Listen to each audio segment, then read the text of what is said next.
Superman Museum in Metropolis, Illinois, and this is the first time Neal has ever been in here. It's amazing, and this is the second time that I've been here after 5 years, and it's just phenomenal. Neal, what was the most impressive thing you saw in here? We got Zod that way. You know, I'm a Zod in the movie for I tend to like. Let's go to Zod. But cool, that was a fast teleport. Pretty good. But yes, so here we go. We get Zod, Zod, everything. But yes, I'm very, very fond of Zod and looking forward to a lot of very good Zod stuff right through here. The crystals, I've got crystals from the original movies. George Reeves suits, Christopher Reeves suits. It's just insanely cool. I'm blown away. I don't know, almost speechless. Alright, well, let's go have some more sections of this thing. Okay, well, we're here in front of the wig. Could do with one of those, I think. But, yeah, we're here in front of Christopher Reeves' wig that he wore, and obviously Marlon Brando's wig. So, yes, Except you saw something really frightening. yeah. So these are some of the other items from Superman the movie.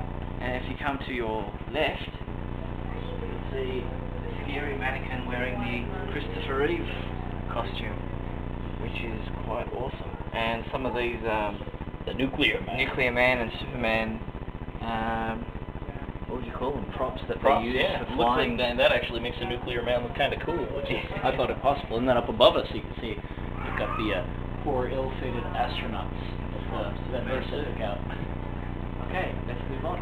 Okay, well, we're here in the George Reeves room. There's some phenomenal things in here that were props and things as Clark Kent's glasses. It's amazing. You look at those things and you remember them. I remember them as kind of a darkish color, and then to see them so vivid in real life, they're just amazing. And above is Bob Shane's hat, who was Inspector Henderson, and just some of the telephones and typewriters over here that were used. I mean, there's this typewriter down here is the one that Noel is seen typing in the photo above. So it's pretty amazing. And just some of the prop guns. Really neat. This prop gun here, as you can see, it's the barrel of it. A pair of white ashtrays, and over there the Screen Guild card. Yeah, it's just phenomenal. So some amazing things in this collection by Jim Hambry.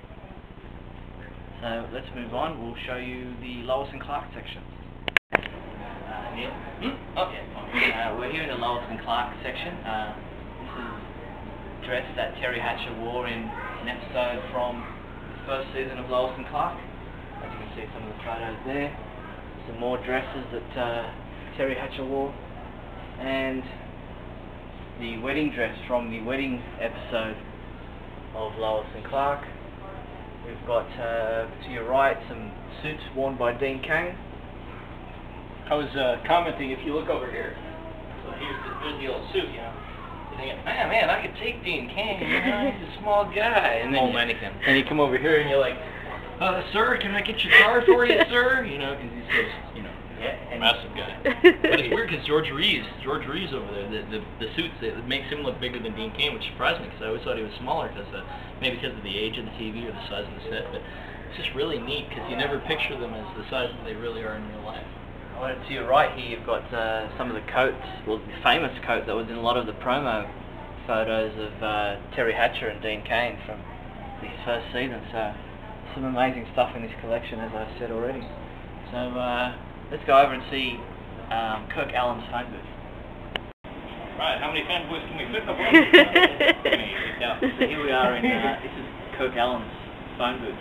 He donated it to Jim Hambry for the museum, and as you can see there's a photo of Kirk doing a funny impersonation of himself as Superman. So, yes, famous phone booth.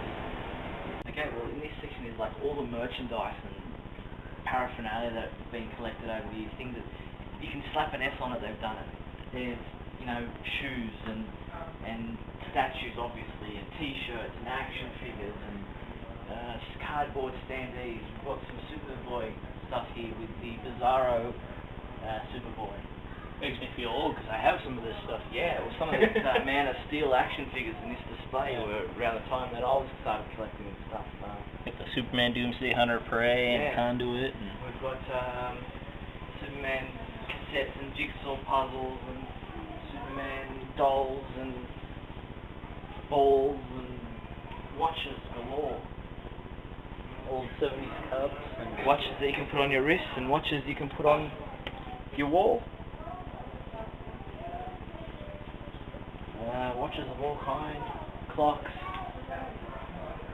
everything. In this section we've got shoes and... I'm coming. Shoes and slippers and flip-flops, you call them. I won't say what we call them. Pillows, you name it, it's here. You know, drink bottles. this is the stuff I remember getting right here. You get the Lex Soar 7 and the Batmobile and the Superman plane. Yeah. All stuff I used to have when I was a kid. Okay. We're again talking about George Reeves here. To my left, your right, is a breakaway shirt that George Reeves wore under the Clark Kent suit, and directly above us is the flying pan from 51 to 53 that George Reeves was lying under his costume to for the flying scenes for the so they could put the backdrop of him flying over Metropolis. Behind you is the George Reeves life mask, which is pretty amazing, a bit spooky, and just some phenomenal things from the George Reeves era. Jim Hambrick is a big-time George Reeves fan and has many of George Reeves' personal effects. We got one of the surviving costumes right over here. Because, you know, he used to go nuts destroying the costumes because, you know, he was afraid of the archetype, but it survives, and you can see a couple little holes from wear, but moth-eaten. Yeah, but other than that, it's in amazing shape, and you don't on the TV you don't see the level of detail in here, but it's really cool to look at. And on your right, you've got this lead mask from the episode of Man in the Lead Mask, which is made from fiberglass, and supposedly George Reeves was hated it because it kept cutting the end of his nose every time he took it on and off. So some discomfort there for George, but some great dioramas and mole men who live in my dreams. Yes, and we've even got the the mole men hats. I was surprised. The little hair wigs, bald caps for the mole men. One of them, of course, was Jerry Marin from the Wizard of Oz Munchkins. One of the Lollipop Guild. What do you think, Steve? Should we design a couple of these for ourselves this weekend and wear them around? No. Oh. And behind you... Oh, hey, there you go. Josh Falkinghouse. Hello. Come to see the museum. Oh yeah, I love this place. Every time I stand next to you, I feel small. Yeah, I know. Well, you get in here and talk to me. Well, I mean, look at how tall I am compared to this guy. This is it. Yeah, it's good to see you guys. Yeah. We hung out on the plane. It was kind of neat. It was freaking out though. Like I was saying, I walk into the room, I'm like, oh, it's Superman, you know, and then you have this moment of lapse of judgment. Well, we're gonna breakfast for you guys. Yeah, good. We're gonna show Josh around the museum, so yeah, catch you.